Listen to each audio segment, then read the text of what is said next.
What's up, everybody? This is Henry Fleischer here from the Cannabis Dispatch, also the CBD Business Networking Group on Facebook, and I have a very special guest today, Andrew Wheeler of Arrowhead Hemp Farms. So, Andrew, tell us a little bit more about Arrowhead Hemp Farms.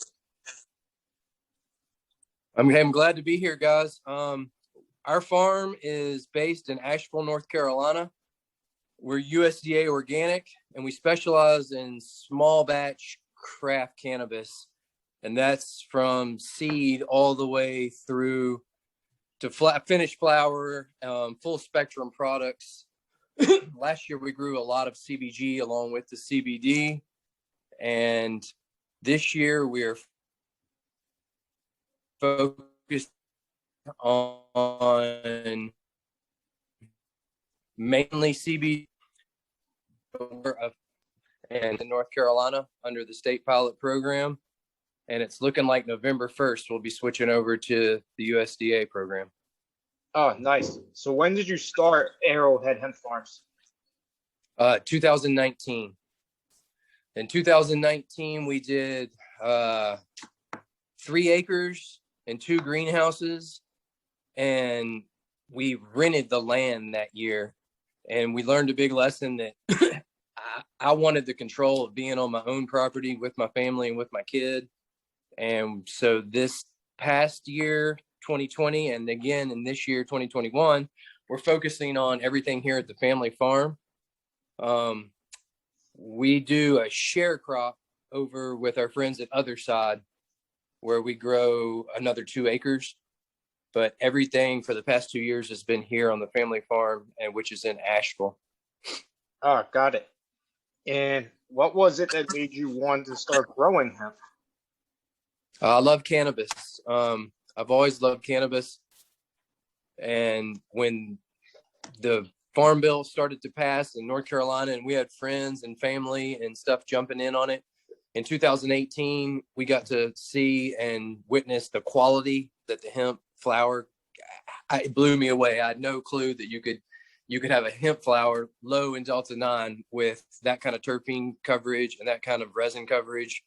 And it just re-inspired me. North Carolina does not have a medical or rec program for cannabis. So when they opened up the hemp program, we were all about it. And I don't plan on stopping. I'm really enjoying it. The past 2 seasons, we've had tremendous weather, and it's made it a blast. Oh, that's awesome to hear. You mentioned you talked a little bit on the medical and recreational side. I did see some news that they're trying to introduce both those measures. So do you expect that to be passed this year? I do not expect it to be passed this year.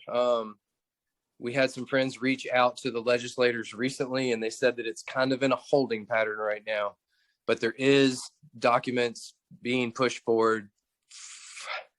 It's kind of a hybrid between a rec and a medical program. And that everybody wants to know that timeline of when they think that it'll happen. But right now it's looking like it's not going to be this year. Because you guys border Virginia, and they just passed a bill. As soon as that happened, I thought all the other southern states will follow pretty soon. Everybody around here was so excited about that, man. And a lot of rumors in Tennessee and South Carolina about them doing kind of what you're saying and kind of tagging along with that flow and that momentum. But right now, Virginia is well ahead of everybody else around here. Yeah, I think they'll probably see too. I think after a period of time, they'll see how well Virginia's market is doing. I think all the other states will tag along.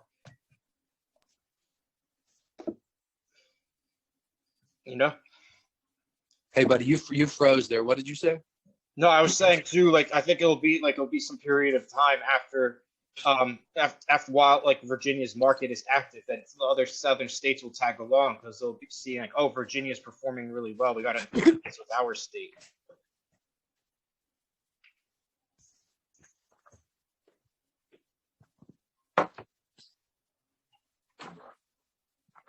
Yeah, you still there, right? Yeah, I got you. Sorry, buddy. I moved into a different room. Oh, we don't have great service out here. I do think from what I heard you say, I do think it'll be. I mean, they're passing the grow legislation before they're allowing the distribution and dispensary style. So I'm not sure how that's going to play out. Yeah, I mean, yeah, that's just something to keep an eye out on. Yeah. And what was the toughest thing you went through when you first opened up the farm? I'm sorry, and you're breaking up again. What did you ask? I was ask you, yeah, what was the toughest thing that you went through when you first opened up the farm for hemp? Surprisingly enough, acquiring enough land to do what we wanted to do. That first year growing multiple acres, my family's farm is only around an acre, and finding land, even though we were surrounded by it, we probably had 100 farms interview me to be their head grower or a partnership, and just battling through the partnership battles that first year. Everybody was so excited about it. We had been farming peppers, and the farming part of it and the day-to-day part of it was not an issue for us, but dealing with the hype surrounding the hemp and people thinking that it was $1 million crop every single time was the biggest challenge we faced. I got it. Is the farming techniques for pepper similar to hemp, or did you have to like learn a whole new technique when it came to hemp? We are growing things the exact same way I've been growing things for 20 years. And then when we applied for our USDA certifications for organic certifications this year, we didn't have to change any of our practices. We go by the golden rule. If we're using a product, it's got to be OMRI listed.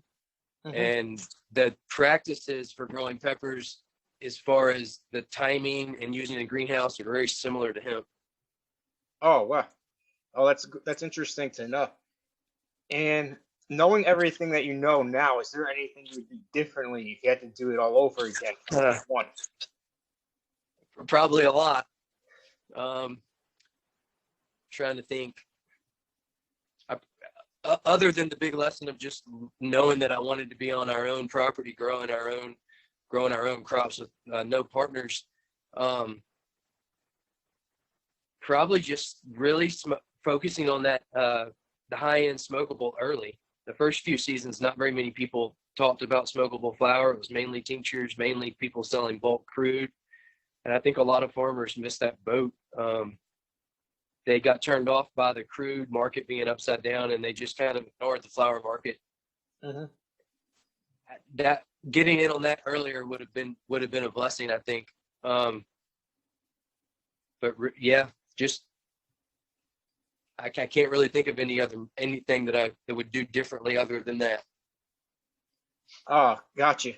And what would you say is the toughest part about being in the hemp business in this current year of 2021? Market saturation with poor quality of products, people bringing products to the market that are not full panel lab tested, that are not liability insured, that are not certified organic, and the consumers just not that consumer awareness. We're constantly trying to raise awareness of the difference between a quality product, craft grown product, and a commercial grade. Just trying to educate the consumers, really. Ah, gotcha. And if somebody was to choose between your business and 3 others just like yours, why'd you suggest they give you a try first? Because if you support us, it's supporting my family directly, and we grow this business as if it's our baby. I mean, it's every day it's hand tended by me or my wife, and I don't think there's many farms that can say they bring this level of cannabis as far as hemp to the market. Having a background of 20 years of back and forth from the West Coast to here, we have a lot of cultivation knowledge for this type of plant. Oh, awesome. What's the number one way you currently acquire a new customer? Social media is huge. We have a Facebook page and an Instagram page, but we've recently been doing the farmers markets. Now that COVID is over, we're back doing the local markets, and I really like those, man, because you can really, people take the time to ask the questions to really find out what it is they're trying to buy. we saw a lot of different products. I think people are intimidated when they look at it and they don't know the difference between a tincture or a salve or a smokable. And the markets are a great way to get the word out. It's small sales, but they're return sales. The social media, of course, Instagram constantly closes down our accounts. Yep. But we continue to battle. Yeah. I think the one thing with the farmers market too, I think there's just like an extra sentimental value somebody gets when they know the creator of the product they're buying it from. Absolutely, man. A lot of times my whole family will be there, and I've noticed a lot of our return customers are gained from those type of atmospheres. When you jump online or you type in CBD into Google, there's a lot of hemp companies. I mean, it's hard to differentiate, and I know people like to shop around, but I feel like the people at the markets are like they tend to come back again and again. Yeah, because it's like, hey, like they know, it's like, hey, they know like they're supporting the family. It's like they know where the product is coming from. They know how good a quality it is. Like there's just like a whole that's what makes it so valuable. It is, man. I mean, I'm also really excited. We've worked with a couple of guys, similar platforms like you have, reviewers, and man, people really take to that because they know that y'all have tried a lot of products and you've talked to a lot of farms and you know a lot of the ins and outs of the industry. And the reviewers has been big too. It's definitely people trust the reviews, and that helps reach a broader audience. Oh yeah, of course.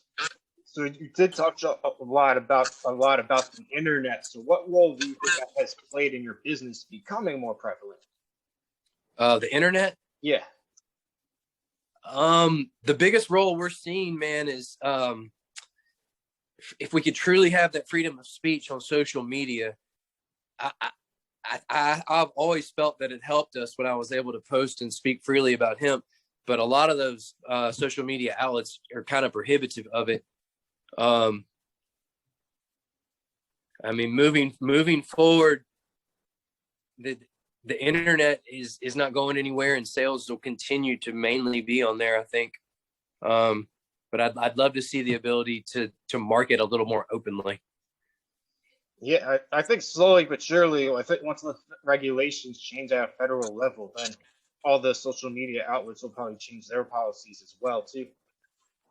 Yeah, I think they will. I think we'll see a shift. And it's funny because some things seem to be totally okay, and I appreciate being able to utilize the platform. And then other times I'll get, a warning for it. But I'm hoping that as a society, it's moving towards a little bit more open normality about it. I could see it being like regulated similarly like alcohol, because I don't think you can directly sell like alcohol, like an alcoholic beverage on social media, but you can do like a brand awareness ad, like lead them to some other page to get information about it. So I think that's probably where things are headed. I'm curious if eventually with federal cannabis legalization, if it will run a parallel to alcohol, kind of like a parallel road, because it's the only real, I don't find them really that similar or the same, but I feel like it's the only structure the federal government has to relate it to. Yeah. I don't know. I feel like it's a totally different, they each have their place in a totally different kind of field, but I could see that some states and the federal agencies would probably find it easy to run it through the alcohol program. Hopefully, like you said, though, we'll just keep moving forward with more normality and kind of a normalization of society towards cannabis in general. Yeah, definitely. So yeah, like I think too, like they're trying to say, oh, you have to be like 21 or older to buy cannabis. That's what they're trying to implement too. Like with alcohol. Yeah. We've heard that. We've also heard similar to kind of how California regulates their cannabis market, where they regulate it by the milligram. Yeah. And they'll put caps on milligrams, and then they'll tax by the milligram. And that seems like that's been a popular system out there. It keeps people safe, and it gives them a cut of the pie. Yeah. I mean, the one thing too, though, they don't cap alcohol, like how strong it is. Like, I think they got caps on that. So like saying, why are they doing this for cannabis. That's true.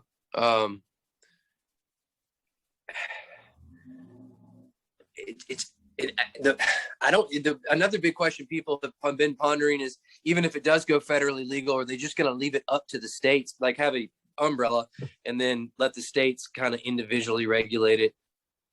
And North Carolina has been slow, so I don't really have any good examples from here. No, I think I see it being similar. Like, yeah, they'll probably whenever it becomes federally legal, the states will decide like their rules.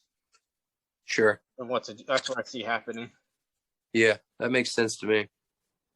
Because I know in the alcoholic industry too, like you have to have distributors for different states. Like, I guess you can only do one state, I believe. I know with like that's correct. I think could be some. I can see them try to structure a framework like that. Yeah, I could see that too. That would keep things somewhat within state bounds or regional bounds. Yeah. Yeah, it's hard to say. They don't have a very good framework to work with. I don't know what other countries like Canada and other places have implicated, but I know we're to Mexico and we're becoming surrounded by countries that have federal programs. I'm not sure what they'll pull from those. I mean, even like Colorado has done a great job running their whole thing. So like they should take. I know it's a state, but they can see what works really well. They were one of the first. They were probably the first state to legalize. They can take a lot of frameworks from there too. Yeah, and they've proven that it's a huge tax incentive for the communities. I mean, the cannabis's popularity at this point in the United States is as high as it's ever been. Yeah. So the ability to tax it would be a huge benefit to the communities. It's gonna have a positive effect on so many industries too. It's like you got tourism, you got construction. It does. Medicine, it does. Food. It's a very labor intensive, hands-on. Everybody wants to have the highest equipment, the best gear, the best rooms, the best warehouses. I mean, it's a money generating industry for sure. And it leaks, like you said, out into all the different areas. I mean, carpentry and plumbing and everything else is involved with a lot of it. So even in tourism too, like I'm sure, like people go visit vineyards. So like, why not go visit a cannabis farm? Yep. Like a nice farm to table meal. For sure. So that's where, like, I think in the Emerald Triangle in California, people visit there like for tourism. So there's going to be other things popping up too, like across the country. Well, I know everybody in Virginia is really excited. We get a lot of messages from guys down there asking us for consultations, and I'm excited for them. I mean, it's been a long time coming in the Southeast, and a lot of old cultivators that have lived out west and have moved back have found home in Virginia. So I'm excited to see what they do. Yeah, I want to see when like Florida and Texas opens it up, because I think those would be big economies for that space. They are. Florida and Texas are a large market for us currently with the CBD and hemp. They both have just huge populations, and they have populations that have been supportive so far to that industry. I mean, I think if either of those states were to ever open up rollout programs, that would probably be the cards would probably fall. Yeah, I mean, like you look at Oklahoma has like a booming scene. They do. I'm surprised like Texas hasn't followed suit with them. Like that's Texas's neighbor. Yeah, it's just a matter of time. Some of those older states are holding out, but Oklahoma has had, at one point, I can't remember the numbers now, but they had a large amount of acres being grown. It was something quite impressive. And I think there's still, the permits over there are still fairly obtainable. No, yeah, because like that's like everywhere I'm seeing somebody from Oklahoma is opening up a business in the States. I'm like, whoa. Yeah, it's been really wild out there. Oh yeah, that's. So yeah, like in the next like 6 months to a year, where would you like to see Arrowhead Hemp farms? Well, I'd like to say in the next year, we'll be able to launch arrowheadcanna.com, which we've reserved. And that would be for federal legalization. If that doesn't happen, in the next year, we're just looking to find more distributors. We want to put our products on more shelves. We want to be in more states. We want to be in more retail stores. We have a wholesale program for retail, and then we have a white label program that we run, where we will brand our USDA certified organic products under another company's label. Mm-hmm. We're always just trying to network more, meeting guys like you, meeting people through the networks on Facebook and the hemp enthusiast page. Just anywhere we can to meet more like-minded people. Oh, so you do plan to get into THC when it becomes available? Yes, I would definitely transition, and we would probably most likely grow both. I don't think I would ever turn my back on CBD. It's been amazing. The feedback we get from customers and clients has been tremendous. We knew coming from a cannabis background that Delta 9 was powerful, but the CBD and CBG has shown to be equally as valuable to a lot of people. So our goal as a family farm would be to grow all types of cannabis. Oh, yeah, because they haven't even discovered all the cannabinoids yet, too. So that'll be another interesting development. There's over 250, and you only hear people talk about 10 of them. Yeah. So it is exciting.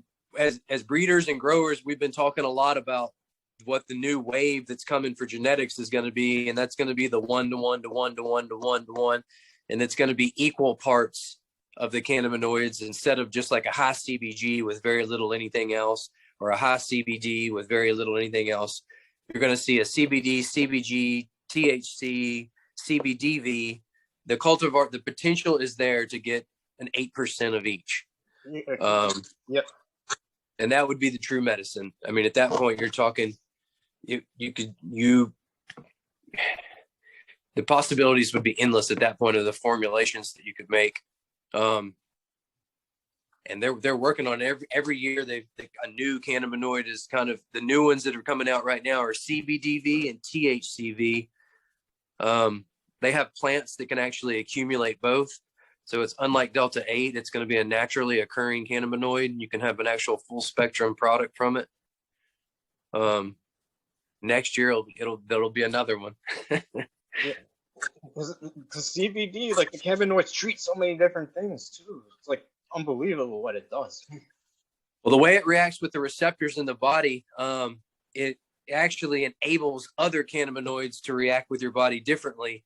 So what they're seeing is the potential that all the others could work better, kind of harmoniously, if they were all in there. Like I was saying, the feedback we get, man, it's been great. People give it to their dogs, they give it to their cats and their horses, they give it to their grandparents, they give it to their mom, and we have people that swear by it. And it's been great, man. It feels good to be growing something that's helping people. I was saying, yeah, for like farm animals, they can have hemp feeds instead of like some of the other stuff that they're fed. Like, I think that would be a good food source for them, for a lot of, like, for the pigs, cows, like goats. Yeah, they're doing like a I want to say it's like a 15 or 20% hemp supplement for pigs towards the end of the fattening, like towards the end of their lifespan. I need to get some more numbers on that. There were some farmers around here that were starting to mess around with the stalks themselves are real fibrous and take like a double stomach animal basically to digest. But the flour, and I know they were messing around with seed and some of the fiber. I mean, it's endless possibilities. And then we have a guy that comes every year and picks up all our stalks. Yep. And he grinds them down and makes it into concrete. Oh, so you sell biomass as well too? We don't sell it. We just donate it to his company. Oh, God. He comes and gets it. So yeah. When it's piled up everywhere, that's a a benefit to us that he comes and gets it, takes it away. Oh yeah, 'cause I was gonna ask you earlier too if you plan to grow like hemp for industrial purposes for like construction, textiles, and so on. So you just want to stay in the consumables? We don't plan on doing it on my property, but at our partner farm, it's called Other Side Hemp. He has mentioned wanting to turn one of the fields into fiber. The biggest issue with that is cross pollination, and so we're waiting for more information on how that would be done. Really, with the fiber, you're going to have male and female plants in there, and they're going to be pollinating the fields. And so in order to do that, we would have to have some separation. But growing up, through junior high and through high school and college even, hemp was always associated with fiber. Like this CBD wave is very new, at least for the general public. And I think we'll see America has huge swaths of flat land where fiber would really do well. And I think we'll see more of it. There's just very little processing facilities currently, from what I understand. There are big facilities, but you would have to truck your material into them somehow. And that has been kind of a hurdle, for at least around here, for people jumping in with fibers. They grow it, and then they don't really know. There's not any easy way to process it. Oh yeah, it's true. I was gonna ask you another question as well too regarding hemp. I just lost my train of thought. I just kept on going on. Sorry, man. No, it's all good. Because like I think it's just like this thing could really revolutionize how countries run and just like how businesses run in general. It's a powerful resource, man. It takes like 3 to 4 months to grow like hemp, so it's for industrial purposes that's better. You can make like hemp wood and other construction materials instead of cutting trees. You can run an industrial crop with very little input, very little water, very little resources of any kind. If you can grow hay or grass for straw, then you can grow industrial hemp. We even did some tests last year where we do CBD where we don't even use irrigation. It's a hardy plant, man. And the life cycle that, like you're saying, short life cycle, much shorter than a tree. I mean, you're competing with corn basically as a biofuel as far as how quick the crop cycle is. And it has a million things that can be used for. Oh, definitely. Oh, I don't know what I was about to ask you. Because you were mentioning a little bit about like the male and female plants being in there. So how have you managed whenever male plants are in there? It's called like it's toxic masculinity in the field. So how do you prevent male plants from pollinating with the female plants? We have two methods. One is we pretty much religiously use Oregon CBD for our genetics. Yeah. And their feminized seeds are tremendous. Out of about 4,000, you'll get about 2 males. And so we start with seed that we know we can trust. And then from there, we walk the rows, starting about June 20th till August 1st. We have somebody walk the rows daily. And once we see males, we pull them. So we try to keep any of that pollen from being released. We've had 3, let's see, no, this is the 3rd year. We've had 2 years in a row of Sinsemilla hemp crops from our acreage. And funny enough, the only time we ever really see seeds is on the indoor crops. There's been a lot of debate on it. I think it has something to do with the stability of the hemp genetics and just the fact that they're new their genetic lineage is somewhat new. But other than that, we've had pretty good success finding the males in the fields, and we pull them and burn them or pull them and trash them. Oh yeah, because I know it's like people like the cultivators who grow seeds. They say, hey, we need both females and males in order to generate the seeds and sell them. So it's kind of interesting to see it from different points of view. Yeah. So it's that the feminized seed debate is a long black hole between farmers. Some people have the traditional way of breeding is with a male and a female, and that's how you create your next generation, and that's how you create. You don't want it to be so inbred. So the feminized lines are inbred lines. Mm-hmm. And really, if you take it past that first seed, if you try to breed it back again, you start to see a lot of problems with the feminized seed. So the traditional method is the males and the females. But when you're talking about growing for flower, nobody wants seeds in it. So you've got to get rid of the males. Yeah, that's what it is. Yeah. So where else do you see the industry headed as well, too, in the next few years? Like any new products you see like being hot or like popular? Well, I think like we talked about the different minor cannabinoids coming to market. We have a new CBN tincture that's going to be popular, I think. CBG is continuing to grow and help people with stomach issues. The debate this year was over the vapes. You know, the government put the ban on vape carts with the Postal Service, and then they put a moratorium on it, and it kind of extended it. I don't have a personal opinion on the vape situation, but that was a big debate this year. But I think we're going to continue to see gummies and edibles lead the market. They're just so accessible for people. And they taste good. People have come a long way with their recipes and their formulas, and you can fit a lot of cannabinoids in there, and it packs a big punch. And we have seen a big uptick in edible sales over the past year. Yeah, I know the one thing with edibles, I see more savory products being introduced in that market. Like a lot of them products right now are on the sweeter side, so I think that some people might not like the sweet, and they might like the savory. That's an interesting point, man. I would say like 90% of the stuff on the market is candy, and it's almost all of it is sweet. And people will be like, oh, we have all these offerings, and you're like, it's like the entire candy aisle, but very rarely does it venture out, into anything else. That's a cool idea. To think on that more. The savory is interesting. Yeah, I know, like people buy chips and pretzels. Maybe there's a way to infuse those in there, or beef jerky, for example.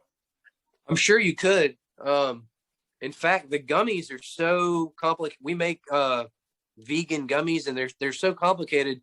You actually have to cure them. Like after you have the process of baking them and making them, you have to cure them. And I bet with like a pretzel or a chip or something, you could skip that step. It's the gelatin part of the gummy. It's just, if you don't, they don't stay in the solid form. Yeah. And I know a lot of people have frowned on the fact that like it's semi-enticing to children, which I don't really have a personal opinion on, but it is the candy seems to dominate the edible market. Yeah. Even through like cooking oils too can be infused with like CBD or THC as well. Yeah, we do an olive oil that's served like a cooking oil that's infused with CBD. And really you can branch over into like the savory side of things that way pretty easily. But I like the idea of something on the market for an edible that's not a candy. Yeah, because it just seems like there is a lot of candies or brownies, or like it always seems to be some sort of sweet something. Yeah, but you just don't know too. Like some people like the sugar content too. Some people might not want the sugar. So absolutely, yeah. Yeah. Oh, it's another interesting point too, because we were talking a little bit earlier about with like the age limits and so on. But there have been stories of kids with having like seizures taking the CBD, and then the CBD has gone. I mean, the CBD's taken away the frequency of those seizures. So I'm curious too to see how they would regulate that if kids have a medical issue if they can take CBD. I'm curious too. I'm not going to comment on it because it's definitely a gray area. Yeah, it's a big gray area. So like, yeah, it is.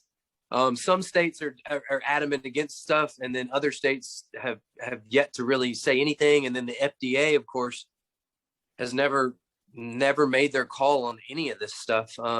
They've been dragging the feet on it for a long time, and I think it's multifaceted, man. I think they're uncomfortable regulating it because they don't really understand the products. And I also think it's uncomfortable for them because there's so many products on the market that like with chips and with sodas, there's only several distributors and they control the entire market. But with cannabis, there's a lot of individual private distributors, there's commercial distributors, it's just so many levels of that they have to feed through to try to figure out how to regulate it. Yeah. But there's definitely been proof that it has helped kids. So that's hard to argue when you're talking to a parent. They're saying, hey, we gave my kid CBD and it helped him. I don't think many people would want to try to fight that fight. Yeah. Another thing too, I was going to mention too, like there's some products out on the market that didn't go through the proper testing and COAs. They don't have the proper insurance behind them. So like I think that's another issue too. I think there has to be more regulations around that. I would prefer that they regulate that first and then try to regulate like the milligrams and like all the different facets of it, and just a basic regulation requiring people to show that it's a safe, full panel tested product, and then a basic liability insurance to distribute it to people that are then going to sell it themselves.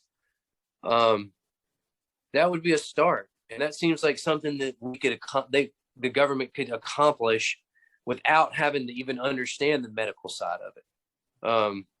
Just regulate heavy metals. Be like, you can't put something on the market if it has heavy metals in it. Yeah. They're just so standoffish on all of it though. And in the rec and medical states, the states have stepped up. So what we've adopted is Oregon and California's standards for our flower. And so we have it tested under their standards. And if it passes, then we use it to make our extract and make our products. But really, North Carolina should have their own. I shouldn't be using another state's guidelines because I don't have a license in those states. Oh, yeah. So it's kind of absurd that the pilot program where the country let everybody grow got way ahead of all the other government agencies.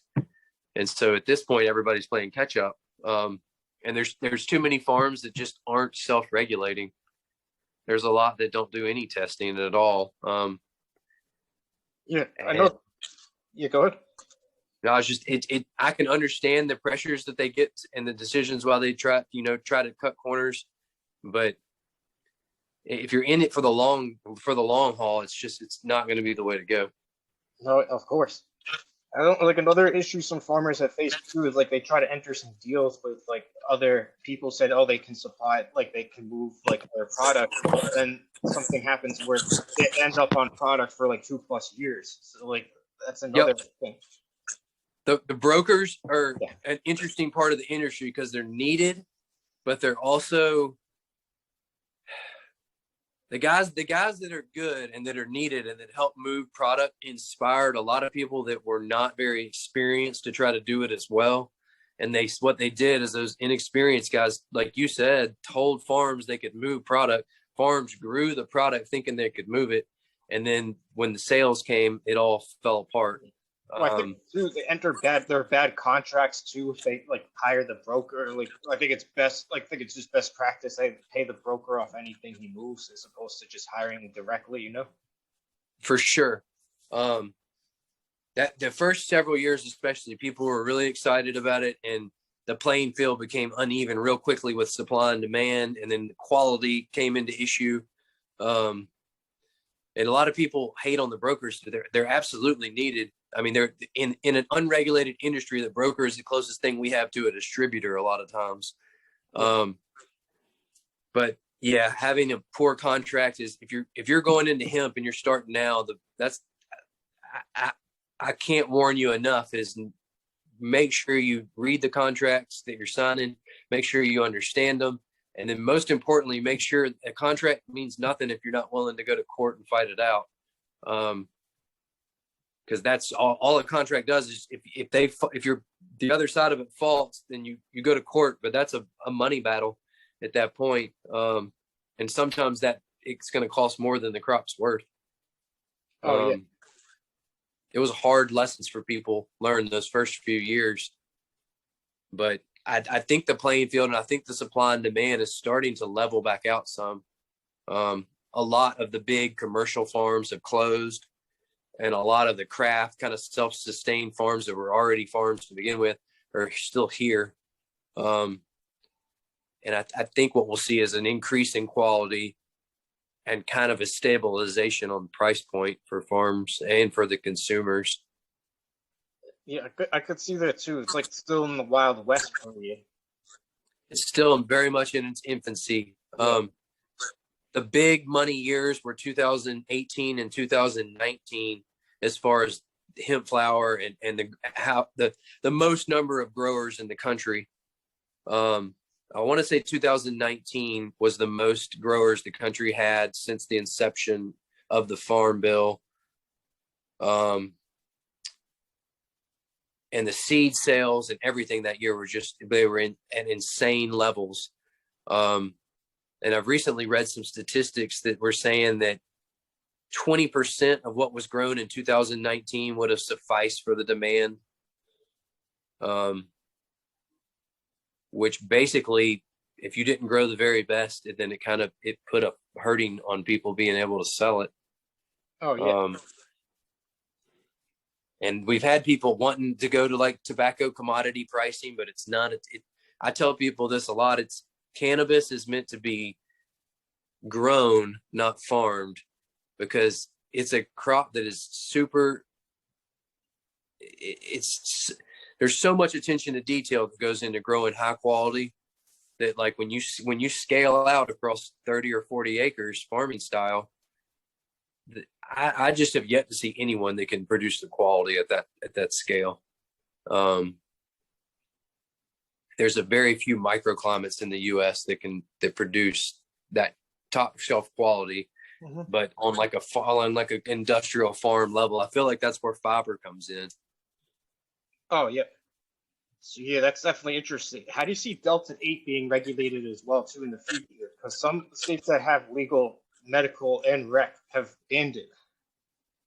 Yeah, so currently what we're seeing with Delta 8 is, like you're saying, it's being regulated state to state, and the feds and the FDA have not made a statement on it that it's very clear.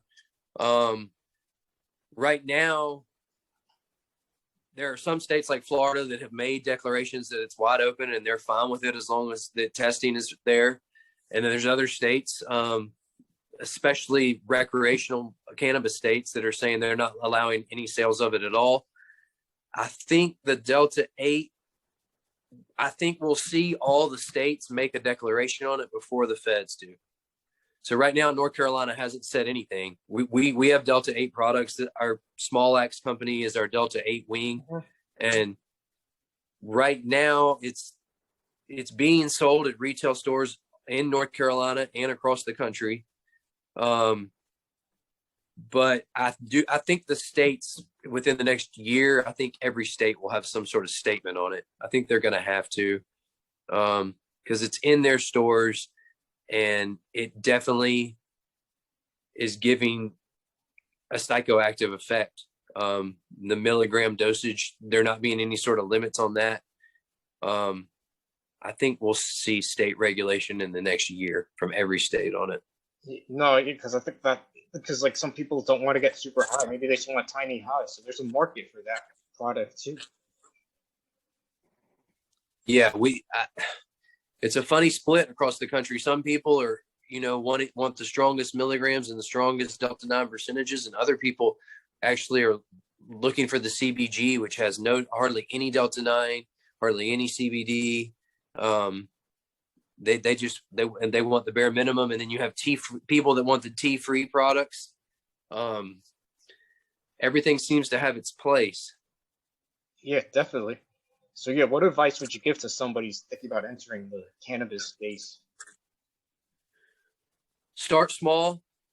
And if you haven't grown cannabis, start very small. And by small, I mean 4 or 5 plants on your porch. Get to know the plants. There's a lot of intricacies that you can learn within that first year of using 4 or 5 plants that's going to save you infinitely down the line. And don't be scared to ask questions. When we got into this, I had been involved with cannabis, but I had never been involved with cannabis in North Carolina. And I had a million questions. I wanted to know the ins and outs of what the regulations were. And I wanted to know the ins and outs of how was I going to sell this? So just don't be scared to ask questions. I'm personally happy to answer them anytime if anybody ever wants to reach out. But yeah, just if you're getting into cannabis, start small and know what your market is, and just shoot to grow the highest quality you can. There's that cannabis, the industry itself specifically, and really individually from a lot of other industries, quality rises to the top every time. The market is still becoming informed, and there's a lot of misinformed people out there. But when I've found 9 times out of 10, if you show someone a quality product and then you show them a subpar product, they take the quality one. And I just shoot to grow the best quality that you can, because it all starts with quality flower. Oh, of course. All these products, everything on the market, it starts with quality flower. And how can somebody contact your business as well? We can be reached on the webpage. It's arrowheadhemp.com, or we can be emailed at arrowheadhempfarms@gmail.com. And then we've got Facebook, which is Arrowhead Hemp Farms. And then we've got Instagram, which is Arrowhead Hemp Farms 2.1, which is the second or third iteration of it, because we keep getting those pages shut down. But really the best place is just to hit up the webpage. It's got all of that information on there, and that's arrowheadhemp.com. Oh, awesome. It was great having you on, and you're more than welcome to come back on if you got new developments in the business. I'd love to come back. Thank you. Thank you for the interview, and I really enjoyed it, and keep in touch with me. Let me know how things are going. Sounds good. Thanks a lot. Yep, no problem. Bye.